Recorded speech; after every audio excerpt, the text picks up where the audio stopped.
Hello friends, welcome back to the channel. And if you're new here, welcome. I'm Tan and I'm here to bring you some easy and affordable DIYs. Let's get to crafting.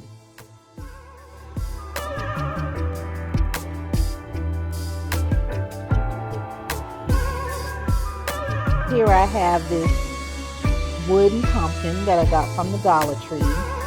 It was $1.25 before the prices went up. The paper napkin I got from Dollar Tree. And then I have this Waverly chalk paint in the color ivory, and I picked that up from Walmart. And then we're going to be using some Mod Podge and matte, which came from the Dollar Tree. And today we're going to be doing some decoupaging.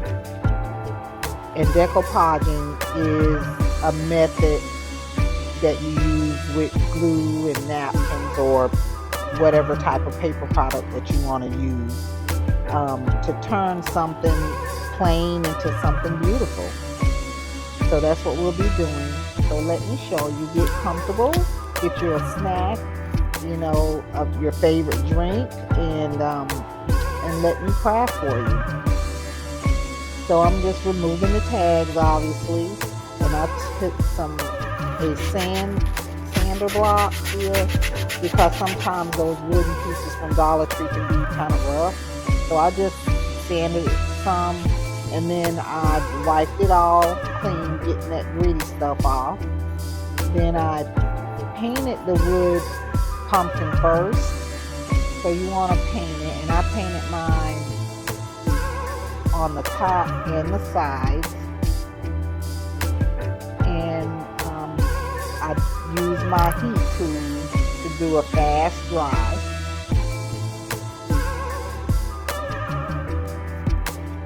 And when I dried it, I put a coat of the Mod Podge on there. And then I use the heat tool again to fast dry that as well.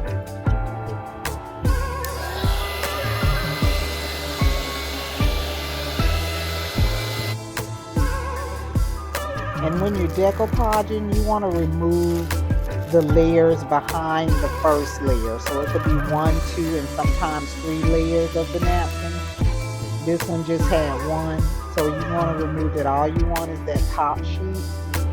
So after everything has dried, everything meaning the last coat of Mod Podge, you're going to lay it on to your item that you're decoupaging, which in my case is this wooden pumpkin. Then you're going to take a piece of parchment paper. You're going to put that over your napkin so that you'll protect your paper. Now I have this little small heat press. You can use a Cricut heat press, whatever type of heat press you have. But if you use a iron from home, just a regular iron, just don't use any steam with it. And here I just wanted to point out that I'm just ironing from the inside out and making sure I'm getting all of the edges, because what I'm doing is reactivating that Mod Podge, and it's going to make the napkin stick to the wood.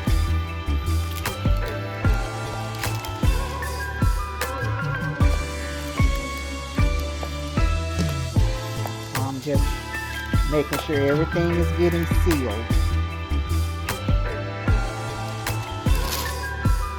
And here you're just going to see me checking the edges, just making sure everything is sticking to the edge. And then I'm just going to cut away the excess napkin. And then we're going to file down the edges to a fine.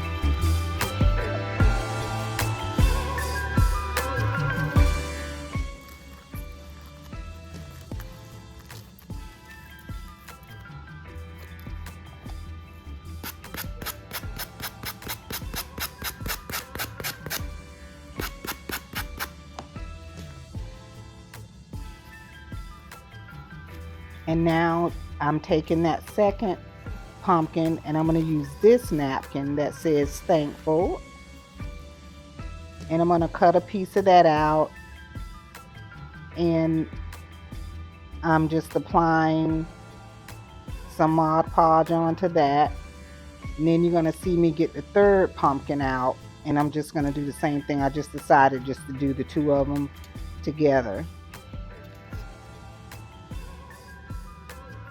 So I'm putting some Mod Podge on there, and you really only need maybe 2 coats of the Mod Podge. You don't want to make it too thick. And I'm the same thing that you see here. Just don't forget to take away that layer, the second layer of the napkin, and we're doing the same thing. Just gonna find my placement here, then I'm gonna get my parchment paper, and we're just gonna use the heat press or your iron with no steam, again, just reminding you, and then cut away the excess, and we're gonna sand it down or fine tune it, the edges. And this is the third pumpkin. I'm going to use this napkin, which I think is very pretty, and we're going to do the same process. So here's all 3 of them completed, and here I'm just putting a top layer of Mod Podge on the napkin so that I can seal it to be protected from any moisture or anything like that, so that the paper napkin doesn't tear easily. So you'll put that on and then let it dry. And here I just wanted to decorate it a little more, so I took some of this I'm sorry, I'm gonna glue these together with some hot glue.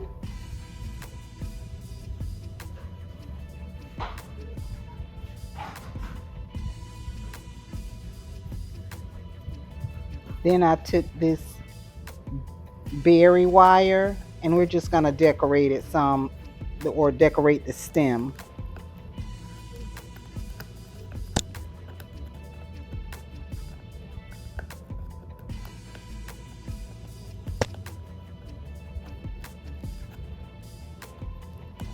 And I'm gonna put a little greenery on the stem in the middle, but I'm gonna give all 3 of them some of the berry wire.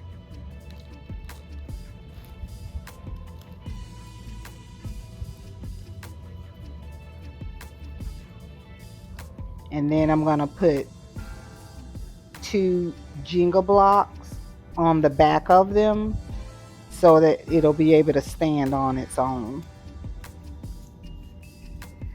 So that's it completed,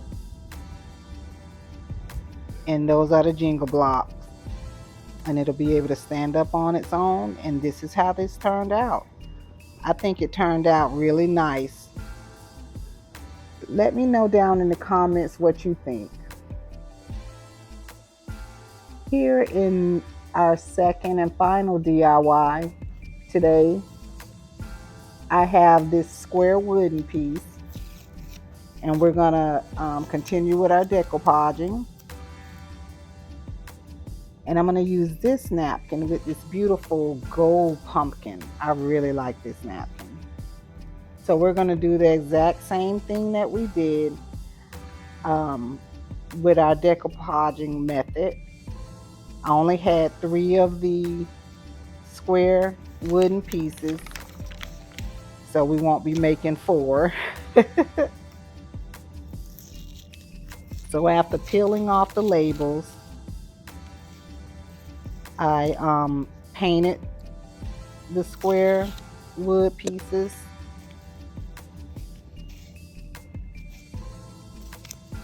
and I'm using that same paint, the Waverly chalk paint in ivory. Did a quick dry, and then we're going to put the Mod Podge on so that our napkin can stick to it. separating those layers. We only want the top layer.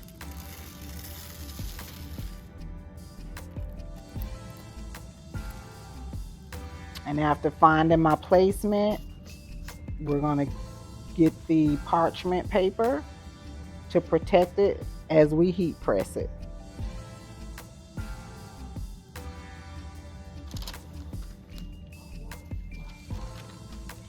And after doing that, we just sanded everything down, getting off the after getting all the excess napkin down.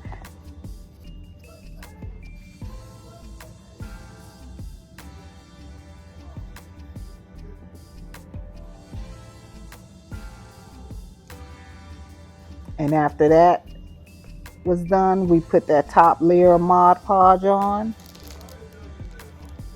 And now I'm gonna add some cork. I got this sheet of cork from the Dollar Tree, and I'm gonna trace it out, and then I'm gonna cut it out.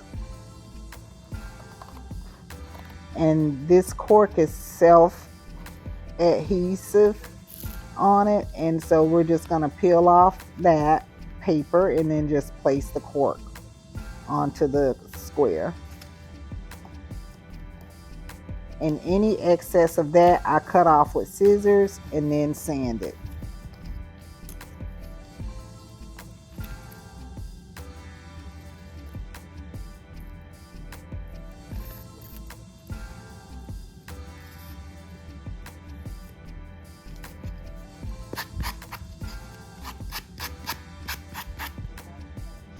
And this is how those turned out.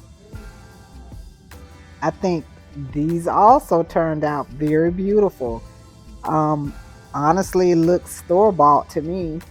But please tell me in the comments what you think. And guys, please don't forget to hit the like button. It really helps my channel out. And also, I would love it if you tell me where you're watching from. I just would like to know how far my videos are reaching people. And if you haven't done so, please subscribe to the channel. I would really appreciate the support. Thank you, and I'll see you in the next video.